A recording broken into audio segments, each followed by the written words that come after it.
M S Subbulakshmi.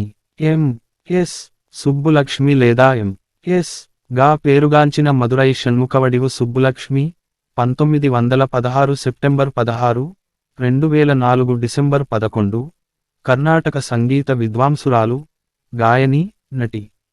ఈమె భారతదేశ అత్యున్నత పౌర పురస్కారమైన భారతరత్న పురస్కారాన్ని పొందిన మొట్టమొదటి సంగీత కళాకారిణి. ఆసియా నోబెల్ ప్రైజ్గా పరిగణించే రామన్ మెగ్సెసే పురస్కారం పొందిన తొలి భారతీయ సంగీత కళాకారిణి.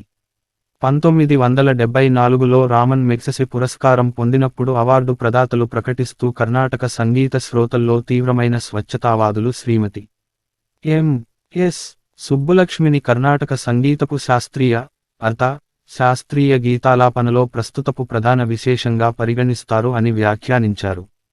బాల్యము. తమిళనాడు రాష్ట్రంలోని మదురైలో న్యాయవాది సుబ్రహ్మణ్య అయ్యర్, వీణావాద్య విద్యాంసురాలు షణ్ముఖవడివు అమ్మాళ్కు 1916 సెప్టెంబర్ 16న జన్మించింది. చిన్నప్పుడు ఆమెను ముద్దుగా కుంజమ్మ అని పిలిచేవారు. 2. తల్లి ఆమె ఆది గురువు. 10 ఏళ్ల ప్రాయం నుంచే సంగీత ప్రస్థానం ప్రారంభమైంది.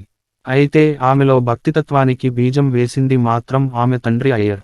సుబ్బులక్ష్మి శుద్ధ సంప్రదాయ కుటుంబంలో జన్మించింది కనుక తన జీవితకాలమంతా ఆమె భారతీయ సంప్రదాయాన్ని, సంస్కారాన్ని అమితంగా ప్రేమించింది. బాల్యంలో పాఠశాలలో అకారణంగా టీచరు కొట్టడంతో చిన్నతనంలోనే బడికి వెళ్లడం మానేసిన సుబ్బులక్ష్మి తన అక్క, అన్నదమ్ములతో కలిసి సంగీత సాధన చేసి, సెమ్మంగుడి శ్రీనివాస అయ్యర్ వద్ద సంగీతంలో శిక్షణ పొంది తన ప్రతిభకు స్పష్టమైన రూపునిచ్చి, తదనంతర కాలంలో జాతి గర్వించతగ్గ అంతర్జాతీయ సంగీత సామ్రాజ్ఞిగా ఎదిగింది. 1926లో 10 సంవత్సరాల వయసులో గుడిలో పాటలు పాడడంతో తన తొలి సంగీత ప్రదర్శన మొదలైంది. నాటి నుండి సంగీత ప్రియులను తన మధుర స్వరంతో సంగీతంలో ఓలలాడిస్తూనే ఉంది. అప్పుడే తను మొట్టమొదటిసారిగా హెచ్.ఎం.వి కోసం ఆల్బం అందించింది. జీవితం. మీరా చిత్రంలో సుబ్బులక్ష్మిలోని ప్రతిభను గుర్తించిన తల్లి మదురై నుంచి చెన్నైకి మకాం మార్చటంతో ఆమె జీవితంలో మరో అధ్యాయం ప్రారంభమైంది.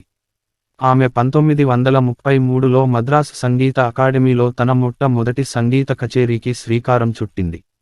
సంగీతపరంగా సుబ్బులక్ష్మి జీవితంలో ఇది ఒక మలుపైతే తన గురువు, మార్గదర్శి, ఆనంద వికటన్ పత్రిక సీనియర్ ఎగ్జిక్యూటివ్, స్వాతంత్ర్య సమరయోధుడు, జాతీయవాది అయిన త్యాగరాజన్ సదాశివన్తో 1940లో ఆమె ప్రేమ వివాహం అయింది.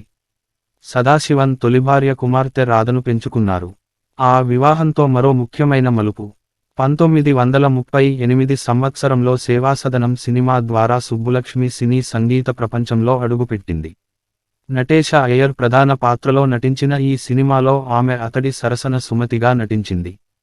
సదాశివన్ సినీ నిర్మాత కూడా కావడంతో సుబ్బులక్ష్మి సినీ సంగీత జీవితానికి ఎటువంటి అడ్డంకులు ఎదురు కాలేదు. తమిళ సినిమాలలో గాయనిగా తెరపై కూడా కనిపించి ప్రేక్షకులను అలరించింది. 1940 సంవత్సరంలో శకుంతలై అన్న తమిళ సినిమాలో ఆమె తొలిసారిగా గాయక నటిగా తెరపై కనిపించింది. 1945 సంవత్సరంలో నిర్మించబడిన మీరా చిత్రం హిందీలో పునర్నిర్మించబడి కూడా విజయవంతం కావడంతో సుబ్బులక్ష్మి పేరు భారతదేశమంతటికీ సుపరిచితమైంది. మీరా సినిమాలోని ఆమె నటనకు, గాన మాధుర్యానికి జాతీయ, అంతర్జాతీయ ప్రశంసలు లభించాయి. అది ఆమె ఆఖరి సినిమా. భక్తిగాయనిగా సుబ్బులక్ష్మి పేరు ప్రఖ్యాతులు ప్రపంచ వ్యాప్తంగా విస్తరించడంలో సదాశివన్ కృషి ఎంతో ఉంది. ఆమె గాత్రం, స్తోత్రం, గానం, గీతం. ఎం.ఎస్. సుబ్బలక్ష్మి విగ్రహం. తిరుపతిలో సుబ్బులక్ష్మి పాడుతుమ్మల్లెపూలు, చేతిలో తంబూర పట్టుకుని సంగీత కచేరీ ప్రారంభించగానే శ్రోతలు ఆమె గానలహరిలో మునిగిపోయేవారు. కర్ణాటక సంగీతంలో ముఖ్యంగా ఆధ్యాత్మిక గానంలో ఆమె శైలి విశిష్టమైనది. గానం ధ్యానంలా సాగేది. 10కి పైగా భాషల్లో ఎన్నో కృతులను, కీర్తనలను, శాస్త్రీయ, లలిత గీతాలను, భజనలు, జానపద గేయాలు, మరాఠీలో అభంగాలు, దేశభక్తి గేయాలు కూడా పాడారు. ఏ భాషలో పాడినా అదే తన మాతృభాష అన్నట్లుగా స్పష్టమైన భాషా నుడికారంతో భావయుక్తంగా ఆలపించడం సుబ్బులక్ష్మి ప్రత్యేకత. శృతి, లయ, ఆలపనతో పాటు భావాన్ని, భక్తిని సమపాళ్లలో వ్యక్తీకరించడంతో పాటు పామరులను సైతం శాస్త్రీయ సంగీతంతో మెప్పించడం ఆమెకు మాత్రమే సాధ్యం.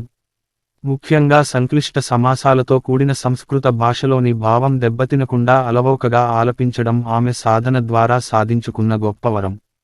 త్యాగరాజు, ముత్తుస్వామి దీక్షితార్, శ్యామశాస్త్రి వంటి సంగీత దిగ్గజాలు రూపొందించిన గీతాలకు సుబ్బులక్ష్మి తన గాత్రం ద్వారా ప్రాణం పోశారు.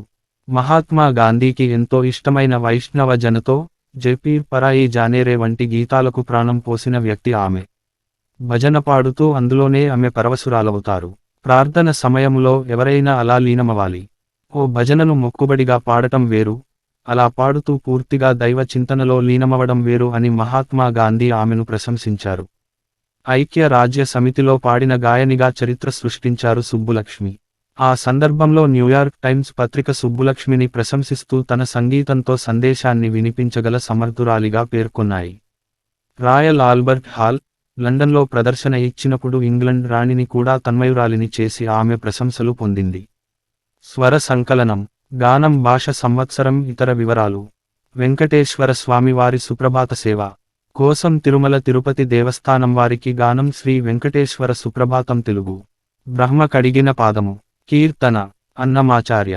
వాతాపి గణపతిం భజే, భజ గోవిందం మూడమతే. తిరుమల తిరుపతి దేవస్థానం వారి కోసం శ్రీ వెంకటేశ్వర పంచరత్నమాల.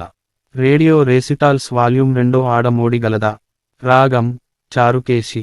తాళం ఆది. స్వరకర్త Tyagaraju. Album radio recitals excerpts volume 2. Album Subbulakshmi S live Ambani. రాగం అతన. తాళం ఆది. స్వరకర్త Papanasam Sivan.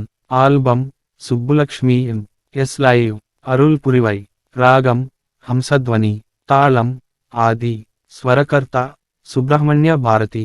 Album S old gems. Tirupati municipal park వద్ద ఉన్న సుబ్బులక్ష్మి విగ్రహం. చలనచిత్ర రంగంలో, ఆధ్యాత్మిక సంగీతంలో తన పటిమతో పాటు ఇటు చలనచిత్ర రంగంలో కూడా తన ప్రతిభా పాటవాలను నిరూపించుకున్నారు ఎస్. ఆమె నటించిన కొన్ని చిత్రాలు. సంవత్సరం, సా ష. చలనచిత్రం భాష పాత్ర దర్శకుడు సంగీతం దర్శకుడు. 1938 సేవాసదనం తమిళం సుమతికే. సుబ్రహ్మణ్యం పాపనాశం శివం. 1941 సావిత్రి తమిళం నారదముని వై. వి.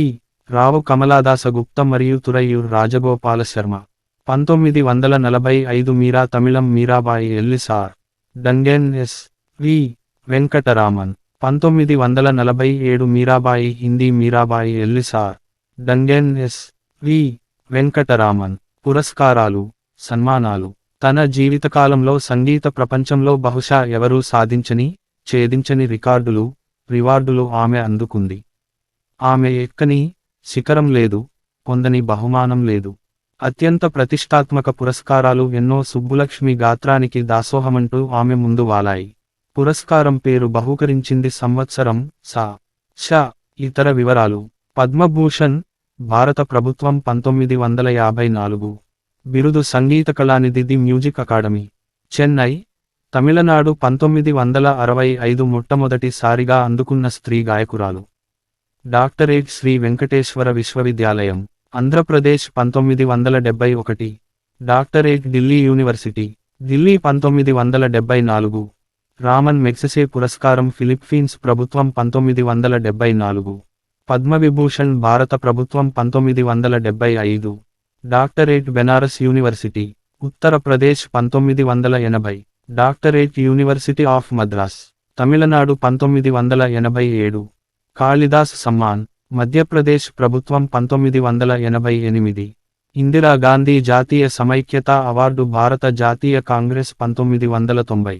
భారతరత్న భారత ప్రభుత్వం 1998 సంగీత విభాగం క్రింద మొట్టమొదటిసారిగా ఈ అత్యున్నత పురస్కారం అందుకుని చరిత్ర సృష్టించిన వ్యక్తి, స్త్రీ గాయకురాలు. జీవిత సాఫల్య పురస్కారం, life time achievement award, Delhi ప్రభుత్వం 2004. ఎస్. సుబ్బులక్ష్మి తనకు పురస్కారం క్రింద వచ్చిన 11 లక్షల రూపాయల నగదును స్వర్గీయ కంచి ఆచార్య చంద్రశేఖరేంద్ర సరస్వతి స్మృతి కట్టడానికి విరాళమిచ్చారు. ఎస్. సుబ్బులక్ష్మి గురించి ప్రచురణలు. పుస్తకం పేరు భాష సంవత్సరం, సా ష. ఇతర వివరాలు. ఎస్. సుబ్బులక్ష్మి జీవిత చరిత్ర సంకలన్ పరిచింది టి.జె.ఎస్. George English 2004. ఇంటింటా పవిత్ర సుమసుగంధాలను వెదజల్లిన సుప్రభాత గీతమై ప్రతి ఇంటా ఆధ్యాత్మిక భావనలను విరజిమ్మిన విష్ణు సహస్రనామ నిత్యస్తోత్రమై ఈ ధరణీతలాన్ని కొన్ని దశాబ్దాల పాటు పులకింపచేసిన కర్ణాటక శాస్త్రీయ సంగీత స్వరధార 2004 డిసెంబర్ 11న శాశ్వతంగా మూగబోయింది. కానీ ఆమె గొంతు మాత్రం విశ్వం ఉన్నంత కాలం ప్రపంచం అంతా మారుమోగుతూనే ఉంటుంది.